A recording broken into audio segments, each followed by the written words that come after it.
building or rent out the building. How tough?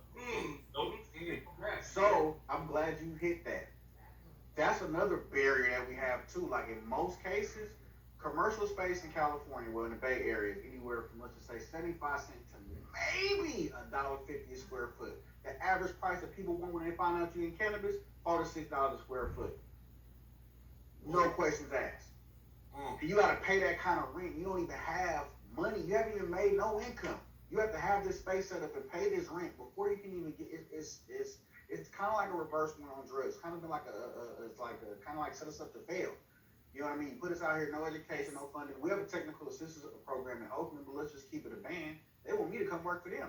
How y'all get money from the state? But you want me to come?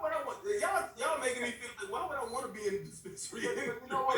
Hey, Mike, let's keep it real. Tucky Blunt, let's keep it real. The social equity program, you know, Whitney, is some bull crap. It really is. It needs the education and the funding.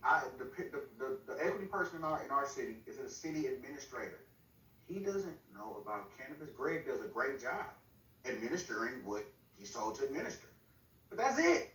You know what I mean? That's it's the education and funding. Like we really gotta have sit downs with the sit downs. We also gotta get people like us in the rooms on these boards, not just, on Zooms and on flyers. We gotta be on these boards and the people that's making these decisions. You know what I mean? So it's a beautiful thing. It's a great program. I'm happy to be the person that's doing it, gotta be the face talking about it or whatever, but it just needs some work. We need an oversight committee. I mean Let me say this. I want to roll to Peter. Don't you think Peter's really about the regulations and they have to find out how to regulate so they can tax people? That's what I think it's all about. Like liquor, if they're trying to figure out how to tax people and regulate this. I don't know if you all know this, but I mean the industry peers on the Zoom call know this, but there's something called 280E that we're all. And basically, I don't know if you know this, but if you're plant touching the cannabis industry, you pay 2 times more tax to the federal government than a regular business. I got a story.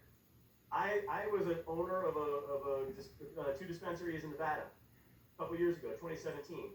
The dispensaries in that year lost money. We lost money, and I had to write a check for $250,000 to the federal government. You can literally lose money and have to write checks to the federal government. That's but we're not federally legal. I think I know what you're talking about, but for the audience members out there, when you say plant touching, that means actually the plants are growing inside your dispensary and you're touching the plant. That means you either grow, process, manufacture, or dispense cannabis. You touch it at some point along the value chain. Okay, I got it. All right. One thing is the 280E was a tax law that they put in place so that anybody doing any drugs still had to pay their taxes. And they won't fix it for cannabis, even though it's state legal. And we got the highest taxes. Oakland has the highest cannabis tax anywhere. It's terrible. It's down there like 34% after everything. You come in my store to spend $100, you end up spending $134. That's just dumb. We try to eat as much of it as we can, but that goes like it's crazy. Their tax is the highest. They don't understand hustle. If you lower their taxes, we can sell more product. But they don't know that. They don't. One more break. When we get back, we're gonna wrap it up. Each of these guests are gonna tell us how they can make the cannabis industry or the government to make the cannabis industry better in the next couple of years, and they're gonna give us their top 3 strains of cannabis for medicinal purposes, of course. That's coming up next, right here on the Mike Knight Show.